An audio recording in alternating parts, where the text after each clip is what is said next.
Assalamu alaikum wa rahmatullahi ta'ala barakatuhu jama'a, barkanku da zuwa kundin fa'idodi TV. Da Allah, idan yau ne za ku ta farko a wannan gida, muna roƙonka ka daure ka danna mana subscribe, sannan ka danna alamar ƙararrawa ta yadda za mun ɗaura sabon sirri za a fara sanar da kai.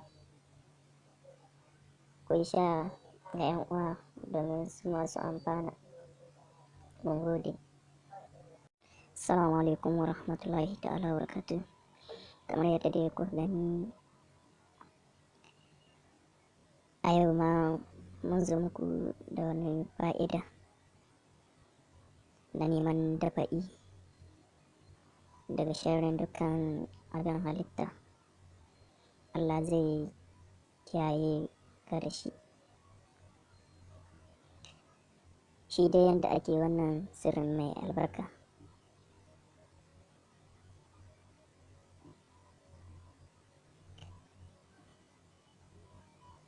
Za a rubuta ya Allahu ya Allahu ya Allahu kafa 66.